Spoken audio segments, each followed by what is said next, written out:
আজকে আমি নিয়ে এসেছি কুঁদরির দারুণ একটা রেসিপি। এইভাবে কুঁদরি বানালে ভাত ও রুটির সাথে খেতে কিন্তু দারুণ লাগে। সাধারণত আমরা কুঁদরি ভাজা এবং পোস্ত দিয়ে রান্না করে থাকি, এছাড়া অনেকে অনেক রকমভাবে রান্না করে থাকি। তবে এইভাবে একবার আমার মতো কুঁদরি বানিয়ে দেখুন, খেতে কিন্তু দুর্দান্ত স্বাদের হয়, ভাত ও রুটির সাথে দারুণ লাগে খেতে। তো অবশ্যই একবার এইভাবে কুঁদরিটা বানিয়ে দেখবেন। তো চলুন ভিডিওটি স্কিপ না করে দেখতে থাকুন কিভাবে বানাচ্ছি। আর আশার মিনি কিচেনে সকল বন্ধুদের স্বাগত জানিয়ে শুরু করছি।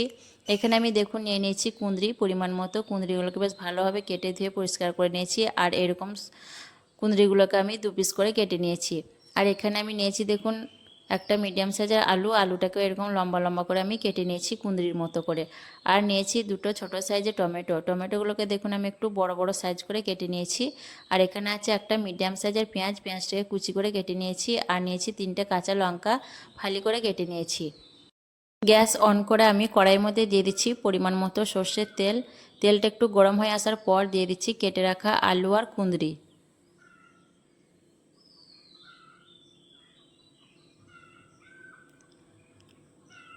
তারপর দিয়ে দিচ্ছি হাফ চামচ নুন আর হাফ চামচ হলুদের গুঁড়ো। দিয়ে নাড়াচাড়া করে আলু আর কুঁদরিটাকে আমি বেশ ভালো করে একটু ভেজে নেব। আর অবশ্যই রান্নার আগে আলু আর কুঁদরিটাকে ভেজে নেবেন, তাহলে খেতে দেখবেন খুব বেশি ভালো লাগবে। আর আমার ভিডিওটি যারা নতুন বন্ধু দেখছেন, রেসিপি পছন্দ হলে অবশ্যই আমার চ্যানেলটিকে সাবস্ক্রাইব করে আমার পাশে থাকবেন। আলু আর কুঁদরি দেখুন বেশ ভালো করে আমার ভেজে নেওয়া হয়ে গেছে। আলুর গায়ের মধ্যে দেখুন সুন্দর একটা কালার চলে এসছে। এর থেকে আর বেশি আমি আলু আর কুঁদরিগুলোকে ভাজবো না। এই পর্যায়ে আমি আলু আর কুঁদরিগুলোকে দেখুন একটা চামচ দিয়ে একটা প্লেটের মধ্যে তুলে নিচ্ছি। তো এইভাবে অবশ্যই একবার আলু আর কুঁদরিটাকে ভেজে নেবেন রান্না করার আগে, তাহলে খেতে খুবই ভালো লাগবে। তারপর এই তেলের মধ্যে আমি দিয়ে দিচ্ছি ছোট চামচে 1 চামচ গোটা কাঁচা জিরের ফোড়ন। দিয়ে নাড়াচাড়া করে জিরেটাকে বেশ ভালো করে একটু ভেজে নেব।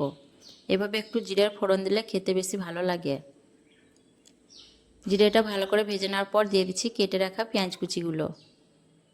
দিয়ে আবার আমি নাড়াচাড়া করে পেঁয়াজটাকে মিনিট খানেকের মতো ভেজে নেব।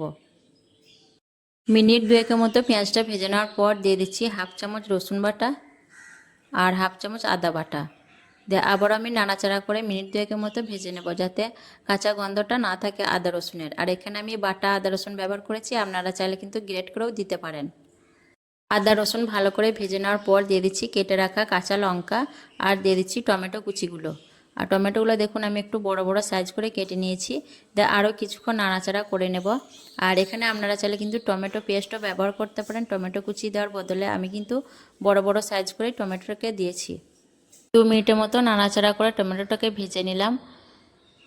টমেটোটাকে 2 মিনিটের মতো ভেজে নেওয়ার পর এখন আমি এর মধ্যে দিয়ে দিচ্ছি হাফ চামচ হলুদের গুঁড়ো, হাফ চামচ দিয়ে দিচ্ছি লঙ্কার গুঁড়ো। ঝালের জন্য ঝালটা অবশ্যই নিজেদের পছন্দ মতো দেবেন। আর দিয়ে দিচ্ছি হাফ চামচ জিরে গুঁড়ো আর 1 চামচ ধনে গুঁড়ো। আর দিয়ে দিচ্ছি সামান্য পানি, যাতে গুঁড়ো মশলা নিচে থেকে লেগে না যায়।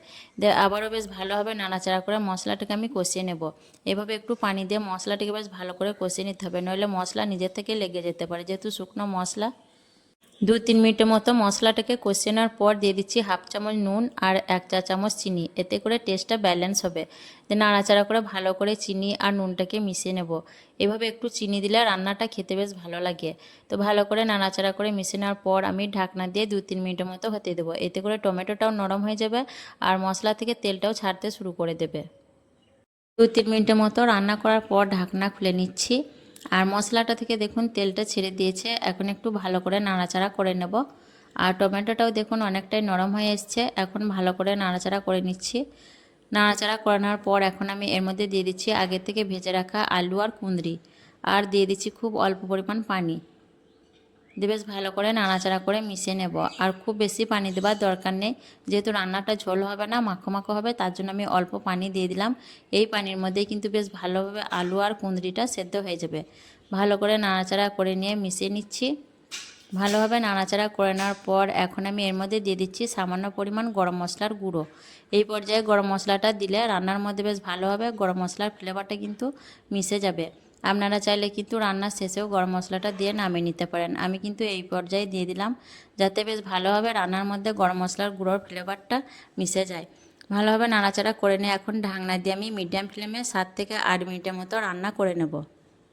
আরও 8 মিনিট রান্না করার পর আমি ঢাকনা খুলে নিলাম। দিয়ে নাড়াচাড়া করে দেখে নেব আলু আর কুঁদরি কতটা সেদ্ধ হয়েছে। তো আলু আর কুঁদরি দেখুন বেশ ভালো করে কিন্তু সেদ্ধ হয়ে গেছে। আমি একটু আপনাদের দেখিয়ে দিচ্ছি, দেখুন চামচ দিয়ে। দেখুন কুঁদরি কিন্তু বেশ ভালোভাবে সেদ্ধ হয়ে গেছে। আর আলুটাকে দেখিয়ে দিচ্ছি, আলুটাও দেখুন বেশ সুন্দরভাবে কিন্তু সেদ্ধ হয়ে গেছে। আলু কুঁদরি বেশ ভালোভাবে কিন্তু সেদ্ধ হয়ে গেছে। এখন একটু নাড়াচাড়া করে নিয়ে আমি এর মধ্যে কিছু আলুকে গলিয়ে নেব, এতে করে মাখো মাখো একটা ভাব হবে আর খেতে কিন্তু ভালো লাগবে। এভাবে দেখুন কিছু আলুকে আমি গলিয়ে নিলাম, দিয়ে আরও কিছুক্ষণ নাড়াচাড়া করে একটু শুকনো শুকনো করে নেব, তাহলে রেসিপিটা মাখো মাখো হবে আর খেতেও কিন্তু বেশ ভালো লাগবে। তো দেখুন একটু নাড়াচাড়া করে নিয়ে আমি একদম মাখো মাখো করে নিয়েছি। এইভাবে একবার কুঁদরির এই রেসিপিটা বানিয়ে দেখবেন। মাখো মাখো করে নেওয়ার পর দেখুন একটা প্লেটের মধ্যে আমি তুলে নিচ্ছি। তো কুঁদরির এই রেসিপিটা খেতে কিন্তু দারুণ লাগে ভাত ও রুটির সাথে। এইভাবে অবশ্যই একবার বানিয়ে দেখবেন, খেতে কিন্তু দুর্দান্ত লাগে।